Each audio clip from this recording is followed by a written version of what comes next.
Hi friends, கர்த்தராகிய இயேசு கிறிஸ்துவின் இனிய நாமத்தினாலே உங்கள் அனைவரும் நான் வாழ்த்துகிறேன். இந்த நாளில் கூட சங்கீதம் 42 சங்கீதம் 11 வசனத்தை நம்ம தியானிக்க இருக்கிறோம். இந்த வசனத்தை வாசிக்கிறேன். என் ஆத்துமாவே நீ ஏன் கலங்குகிறாய்? ஏன் எனக்குள் தியங்குகிறாய்? தேவனை நோக்கி காத்திரு. என் முகத்திற்கு ரட்சிப்பும் என் தேவனமாய் இருக்கிறவரை நான் இன்னும் துதிப்பேன். என் ஆத்துமாவே நீ ஏன் கலங்குகிறாய்? ஏன் எனக்குள் தியங்குகிறாய்? இந்த ஆத்துமா தான் உலக பிரகாரமான காரியங்களை குறித்து, நம்முடைய சரீரத்தை குறித்து, நம்ம உணவின் காரியங்கள், நம்ம உடை மற்றும் நம்ம தேவைகள், நம்முடைய பிள்ளைகளுடைய காரியம், நம்முடைய எதிர்காலம், இப்படி அநேக காரியங்களை குறித்து கவலைப்பட்டு கலங்குகிறது இந்த ஆத்துமா தான். ஆவி என்பது தேவனோடு கூட அது சஞ்சரித்து கொண்டு இருக்கும். சரீரமானது நாம் ஆவியும் ஆத்மாவும் இருக்கிற இந்த மாம்சத்தை நம் சரீரம் சொல்லி நம்ம அழைப்போம். இந்த ஆத்மா தான் அது கலங்கி கொண்டு இருக்கிறது, அது தியங்குகிறது. அநேக விதமான போராட்டம் நிமித்தமாக, பாடுகள் நிமித்தமாக இந்த ஆத்மா கலங்குகிறதை நாம் பார்க்கிறோம். போன வாரத்தில் ஒரு சகோதரன் எனக்கு கால் பண்ணும்போது, எப்படி பிரதர், பிரைஸ் லார்ட், எப்படி இருக்கீங்க அப்படின்னு சொல்லி கேட்கும்போது, நல்லா இல்லை பிரதர், அதுக்காக தான் நான் கால் பண்ணேன், சரி இது ஒரு பலவீனம் இருக்கிறது, எனக்காக செபிங்கள்னு சொல்லி அவர் சொன்னார். பலவீனத்தோடு கூட அநேகர் காணப்படுகிறார்கள். பொருளாதாரத்தின் நிமித்தமாக சில பிரச்சனைகள், இப்படி உலகத்தில் போராட்டங்கள் பாடுகள் நிறைந்த உலகத்திலே நம்ம வாழ்ந்து கொண்டு இருக்கிறோம். அந்த போராட்டத்தின் வழியாக நாம் கடந்து போகும்போது இந்த ஆத்துமா கலங்குகிறது, தியங்குகிறது. என்ன செய்வேன் என்று சொல்லி திகைத்து வேதனையோடு கூட நாம காணப்படுகிறோம். ஆனால் இங்கே சங்கீதக்காரன் சொல்லுகிறான், தேவனை நோக்கி காத்திரு. Wait upon the Lord. English பைபிளில் சில டிரான்ஸ்லேஷன்ஸில் வெயிட்னு இருக்கு, சில டிரான்ஸ்லேஷன்ஸில் ஹோப் அப்படின்னு சொல்லியிருக்கு. Hope in the Lord, wait in the Lord. காத்திரு. போராட்டத்தின் மத்தியிலே கடந்து போகும்பொழுது, பாடுகள் மத்தியிலே கடந்து போகும்பொழுது நாம் காத்திருக்க வேண்டும். கர்த்தர் எனக்கு அற்புதம் செய்வார்னு சொல்லி காத்திருக்க வேண்டும். அவருடைய வசனத்தை நாம் வாசித்து, அந்த வசனத்தை நம்ம நம்பி, கர்த்தர் இந்த வார்த்தையில் என்னோடு கூட பேசியிருக்கிறார், அவர் எனக்கு அற்புதம் செய்வார், அவர் என்னை விடுவிப்பார், அவர் என்னை உயர்த்துவார், அவர் என்னை பட்சமாய் வந்து என்னை ஆசீர்வதித்து இந்த சூழ்நிலையை மாற்றுவார் என்று சொல்லி நாம் விசுவாசத்தோடு கூட நாம் காத்திருக்க வேண்டும். அவருடைய பாதத்தில் நாம் காத்திருக்க வேண்டும். சில நேரத்தில் போராட்டத்தின் வழியாக போகும்பொழுது எப்படியாவது நாம இந்த பிரச்சனையை சால்வ் பண்ணணும்னு சொல்லி நம்முடைய சுயத்தில் அநேக காரியங்கள் நம்ம செய்து பார்ப்போம். ஆனால் முடிவு பார்க்கும்போது அதில் ஒரு வெற்றி கிடைக்காம நம்ம சோர்ந்து விடுகிறோம். ஏன்னா இவ்வளோ ட்ரை பண்ணி பார்த்துட்டேன், என்னால் முடியலையே, இவ்வளோ பிரயாசப்பட்டு பார்த்துட்டேன், என்னால் முடியல, இவ்வளோ மாத்திரை மருந்து சாப்பிட்டு பார்த்தேன், இன்னும் அந்த வியாதி அப்படியே இருக்குது, இப்படி கடினமாக உழைக்கிறேன், இன்னும் அந்த கடனில் இருந்து என்னால் வெளியே வர முடியல. நம்முடைய சுயத்தில், நம்ம மாம்சத்திலே நம்ம போராடி போராடி போராடி நாம் தோற்று கொண்டே தான் இருக்கிறோம்.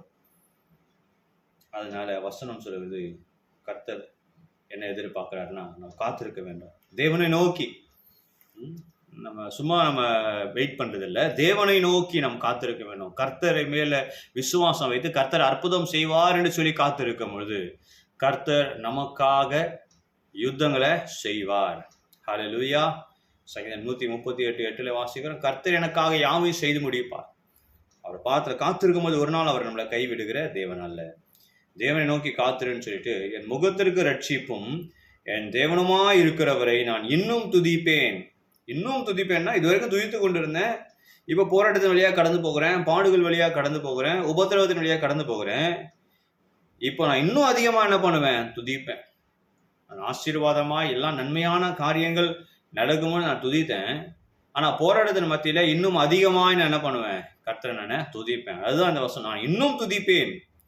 இன்னும் அதிகமாக போராட்டத்தின் வழியாக தான் கடந்து போகிறேன், பலவீனங்கள் வழியாக தான் கடந்து போகிறேன், பாடுகள் வழியாக தான் கடந்து போகிறேன்.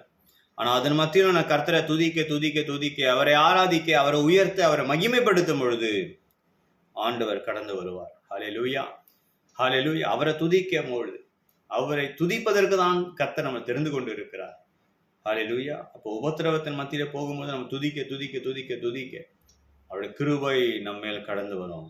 அந்த போராட்டங்களை நாம் மேற்கொள்ளும்படியான ஒரு கிருபையை கர்த்தர் நமக்கு கொடுப்பார். அவரே கூட இருந்து உதவி செய்வார். அப்போ துதிங்க. இன்றைக்கு ஒருவேளை போராட்டத்தோடு கூட இந்த வீடியோ நீங்க பார்த்து கொண்டு இருக்கலாம். உங்களுடைய போராட்டங்கள் என்ன என்பது எனக்கு தெரியாது. ஒருவேளை அது கடன் பிரச்சனையா இருக்கலாம், இல்ல சரீரத்தில் பலவீனமா இருக்கலாம், இல்ல உங்களுடைய பிள்ளைகளின் காரியங்களா இருக்கலாம், இல்ல உங்கள் வேலையில ஏதோ ஒரு பிரச்சனையா இருக்கலாம், இல்ல ஊழியத்துல ஒரு போராட்டமா இருக்கலாம். எப்பேற்பட்ட உபத்திரவமா இருந்தாலும் அதன் மத்தியிலே இந்த நாளிலே இதை பார்த்து கொண்டிருக்க அன்பு சகோதரனே, அன்பு சகோதரி, இன்றைக்கு இருக்கிற இடத்துல முழங்கால் படிட்டு, ஆண்டவரே உம்மை துதிக்கிறேன்ப்பா, உம்மை ஸ்தோத்திரிக்கிறேன், எல்லாவற்றிலும் உம்மை நான் ஸ்தோத்திரிக்க வேண்டும் என்பதே என் உம்முடைய சித்தமா இருக்கிறது சொல்லி வேதம் சொல்லுகிறது. எல்லாவற்றிலேயும் நீங்கள் ஸ்தோத்திரம் செய்யுங்கள், அதுவே தேவனை குறித்து உங்களை குறித்ததான தேவனுடைய சித்தமா இருக்கிறது என்று சொல்லி வேதம் சொல்லி, it is good to give thanks to the Lord, for it is the will of God in Christ Jesus concerning you. எல்லாவற்றிலும் நான் ஸ்தோத்திரம் செலுத்த வேண்டும். போராட்டத்தின் மத்தியில தமிழ் பைபிள்ல ஸ்தோத்திரம் செலுத்த வேண்டும் சொல்லி இருக்குது. இங்கிலீஷ் பைபிள்ல give thanks. எல்லாவற்றும் நன்றி உள்ளவளா இருங்க. ஆண்டவர், இந்த போராட்டம் வருகிறது, பாடுகள் வருகிறது, இது வழியா நீங்க கடத்திட்டு போறீங்கப்பா, எதற்காக இது வழியாய் நீங்க அனுமதிச்சீங்கன்னு எனக்கு தெரியல, ஆனா அது முடிவு சம்பூர்ணமாய் மாறும், இந்த போராட்டம் மறைந்து போகும் ஆண்டவரே, இதன் மத்தியிலும் நான் உண்மை துதிப்பேன் ஆண்டவரே, ஒரு நாள் என்னோட துதியை நான் நிறுத்த மாட்டேன், உண்மை நான் ஸ்தோத்திரித்துக் கொண்டிருப்பேன், உண்மை துதித்துக் கொண்டிருப்பேன். நீர் என்னை விடுவிப்பீர், என்னை ஆசீர்வதிப்பீர், என்னை சுகமாக்குவீர், எனக்கு நன்மையான காரியங்களை செய்வீர் என்பதை விசுவாசிக்கிறேன் என்று சொல்லி போராட்டத்தின் மத்தியிலே கடந்து போகும்போது கர்த்தரை துதிங்க, கர்த்தரை ஆராதிங்க, கர்த்தரை ஸ்தோத்திரம் பண்ணுங்க. சூழ்நிலைகளை கர்த்தர் மாற்றுவார். ஹல்லேலூயா. நீங்களும் நானும் ஆராதிக்கிற தேவன் அவர் சர்வ வல்லமையுள்ள தேவன். அவருக்கு முன்பதாக எந்த ஒரு போராட்டமும் ஒரு பெரியதான ஒரு காரியமே அல்ல, எல்லாம் தூசியாய் மறைந்து போகும். போராட்டத்தை மாற்றுவார், பிரச்சனையை மாற்றுவார், உங்களை சுகமாக்குவார், ஆசீர்வதிப்பார், விடுதலையாக்குவார், சாட்சியாய் கர்த்தர் நிறுத்துவார்.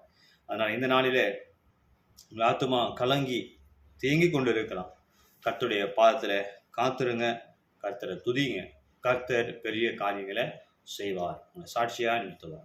தேவன் தாமே இந்த வார்த்தைகள் மூலமாக ஒவ்வொருவரையும் ஆசீர்வதிப்பாராக. ஆமென்.